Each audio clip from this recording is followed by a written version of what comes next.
फिर कब आना होगा?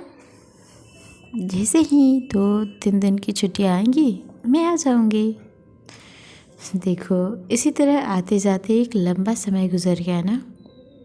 सो तो है, परंतु अपने परिवार के लिए इतना त्याग तो हमें करना ही पड़ेगा ना। मैं सोचता हूँ कि अब तुम नौकरी छोड़ दो और यहीं रहो। कैसी बातें कर रहे हो सुदीप? हमें अभी तो पैसों की ज़्यादा ज़रूरत है। संदीप का मुंबई में इंजीनियरिंग में एडमिशन होने वाला है। अब इसकी पढ़ाई का खर्चा कम तो होगा नहीं। सच कहती हूँ सुदीप, जैसे इसकी नौकरी लगेगी मैं नौकरी छोड़कर हमेशा हमेशा के लिए तुम्हारे पास आ जाऊंगी। सुदीप ने दीप्ति का हाथ अपने हाथ में ले लिया था। दीप्ति की आंखें गीली थी। तभी एक लंबी सीटी के साथ रेल चल दी थी। सुदीप देर तक हाथ हिलाता रहा था, जब तक दीप्ति और रेल उसकी आंखों से ओझल नहीं हो गए। दीप्ति को स्टेशन छोड़कर घर आने के बाद सुदीप थोड़ा सुस्ताने के लिए पलंग पर लेट गया। पास ही एल्बम पड़ा था, जिसे दीप्ति ने पुरानी यादों को ताज़ा करने के लिए निकलवाया था। लेकिन इतने थोड़े समय के लिए आने के कारण दीप्ति को 50 काम निकल आते हैं, इसलिए वह एल्बम देख नहीं पाई थी। आखिर सुदीप ही उसके पन्ने पलटने लगा। शादी के पहले से ही दीप्ति दून में एक स्कूल में अध्यापिका थी और सुदीप हरिद्वार में एक कंपनी में ड्राफ्ट्समैन था, जिसके प्रोजेक्ट पर्वतीय इलाकों में चल रहे थे। एक बार सुदीप अपने प्रोजेक्ट पर काम करने के लिए दून गया हुआ था। वहाँ एक ऊंची पहाड़ी पर चढ़कर डिज़ाइन कर रहा था। तभी उसका पैर फिसल गया था और वह और उसके डिज़ाइन दोनों लुढ़कते हुए नीचे आ गए थे। उसे देखकर दीप्ति पहले तो खूब हंसी, लेकिन बाद में उसने आगे बढ़कर सुदीप को थाम भी लिया था, वरना वह और नीचे तक लुढ़कता। वहीं सुदीप और दीप्ति की आंखें चार हुई थी। सुदीप ने इधर उधर देखा और जल्दी जल्दी अपने कपड़े झाड़ते हुए दीप्ति को थैंक यू बोला। पहली मुलाकात में ही वह दीप्ति का दीवाना हो गया था। अब वह रोज़ ही शाम को दीप्ति के स्कूल के सामने देवदास सा खड़ा हो जाता। पहले तो दीप्ति को वह चिपको लगा, लेकिन थोड़े ही दिनों में दीप्ति को महसूस होने लगा कि सुदीप के बिना उसके जीवन में कहीं रिक्तता है, अधूरापन है। एक दिन दीप्ति दून से स्कूल के काम से दिल्ली आ रही थी। गाड़ी बहुत लेट थी। वह परेशान से कभी बस स्टैंड तो कभी रेलवे स्टेशन के चक्कर काट रही थी। तभी सुदीप ने जीप रोकते हुए कहा था, सच में दीप्ति जी, आप जब परेशान होती हैं ना तब बहुत अच्छी लगती हैं। अरे कभी सेवक को भी तो सेवा का मौका दिया करें। चलिए जल्दी से बैठिए, मुझे भी दिल्ली ही जाना है। दीप्ति का दिल एक बार तो ज़ोर से धड़क उठा था कि अकेले और अनजान आदमी के साथ जाना क्या उचित होगा। लेकिन फिर दिल ने कहा, अरे ये अकेला अनजान कहाँ है? जिसे मन ही मन अपना मान लिया हो उसके साथ सफ़र करने में डर कैसा। और दीप्ति सुदीप के बगल में बैठ गई।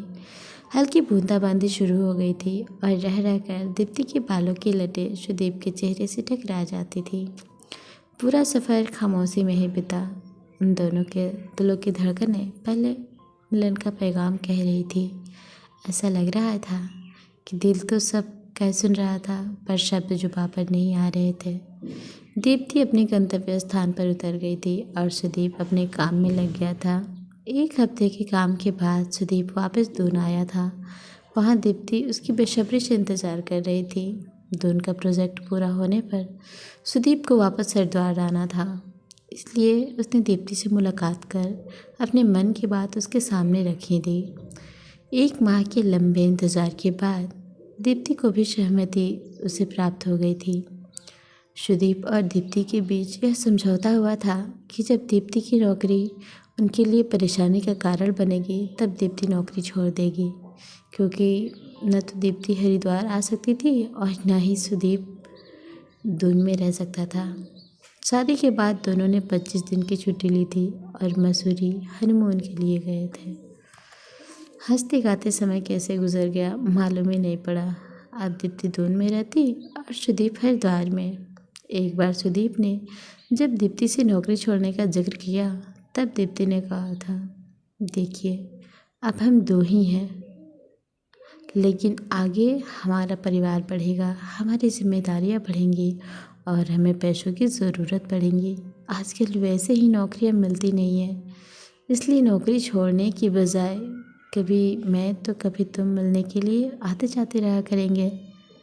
सुदीप को दीप्ति की बातों में दम लगा था और उसने दीप्ति को नौकरी करते रहने की अनुमति दे दी थी। इस बीच दीप्ति गर्भवती हो गई और उनके बीच संदीप आ गया था। हम दो, हमारा एक, बस। इसके बाद दीप्ति ने ऑपरेशन करवा लिया था। बच्चा क्रेज में पलने बढ़ने लगा था। दीप्ति को दून में स्कूल का क्वार्टर मिला था। इसी तरह आपसी सामंजस्य पर उनकी गृहस्थी की गाड़ी चल रही थी। सुदीप ने बढ़ती आर्थिक तंगी के कारण अब दीप्ति से नौकरी करने का आग्रह करना कम कर दिया था। समय अब बाध्य गति से गुजर रहा था और इस तरह 23 साल गुजर गए थे। साहब, आज ऑफिस को नहीं जाने का क्या? सच में साहब, आपने और पैसा ने अपने परिवार के लिए बहुत किया। कमलाबाई की आवाज़ से सुदीप की तंद्रा टूट गई। वह जल्दी से तैयार होकर ऑफिस निकल गया। सुदीप के मन मस्तिष्क में दीप्ति की एक ही बात घूम रही थी कि संदीप की नौकरी लगते ही वह भी नौकरी छोड़ देगी और हमेशा हमेशा के लिए सुदीप के पास आकर रहेगी। अपनी पढ़ाई और नौकरी के दौरान ही संदीप ने अपनी पसंद की लड़की ढूंढ ली थी और उसकी शादी करके दीप्ति और सुदीप निश्चिंत हो गए थे। लेकिन दीप्ति 4 दिन की छुट्टियों में हरिद्वार आई हुई थी। दोपहर का समय था। वह अपने कमरे से निकलकर बाहर आ रही थी। तभी संदीप के कमरे से आती आवाज़ ने उसके पैर बांध दिए थे।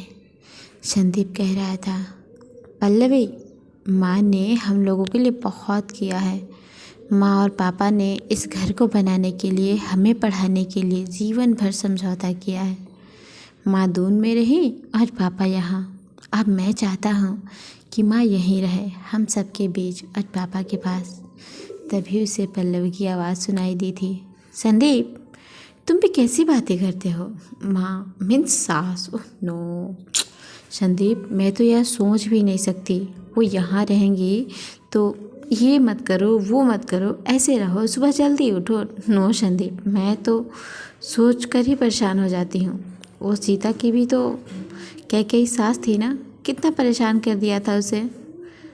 माँ तो आती जाती ही अच्छी है। और इसी के साथ उसे संदीप और पल्लवी के हंसने की आवाज़ सुनाई दी थी। उसमें आगे कुछ सुनने की शक्ति नहीं रह गई थी, इसलिए वह वापस अपने कमरे में जाकर तकिए पर सिर रखकर काफ़ी देर तक रोती रही थी। शाम को सब एक साथ नाश्ता करने बैठे थे। तभी सुदीप ने कहा, दीप्ति, तुम्हारी सब इच्छा पूरी हो गई। अब अपने वादे के अनुसार अब तुम नौकरी छोड़कर यहीं रहो, हम सबके साथ। दीप्ति शांत थी।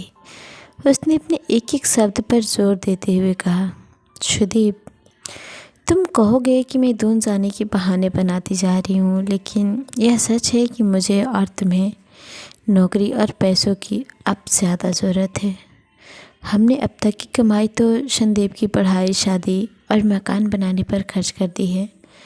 न मेरे पास कुछ पैसा है, न तुम्हारे पास, लेकिन हमें बुढ़ापा भी तो गुजारना है ना।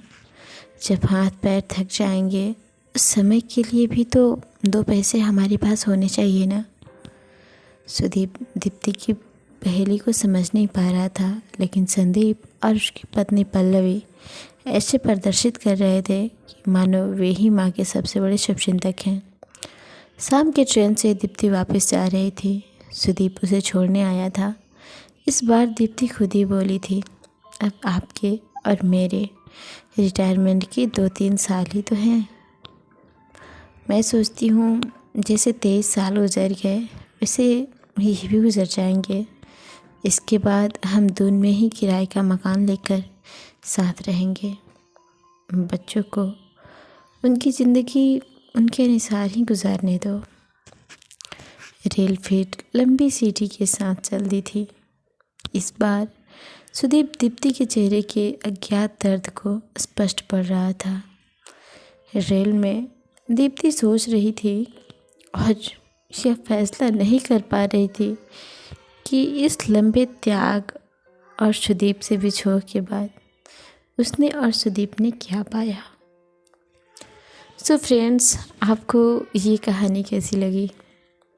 उम्मीद करती हूँ आपको ये कहानी अच्छी लगी होगी, और हाँ, अच्छी लगी हो तो प्लीज़ कमेंट करके ज़रूर बताएं। और अगर चैनल पे नए हैं तो प्लीज़ चैनल को सब्सक्राइब ज़रूर करें। मिलते हैं ऐसे ही किसी दूसरी कहानी में। तब तक के लिए नमस्कार, प्रणाम। अपना ख्याल रखें, अपनों का ख्याल रखें। Bye bye.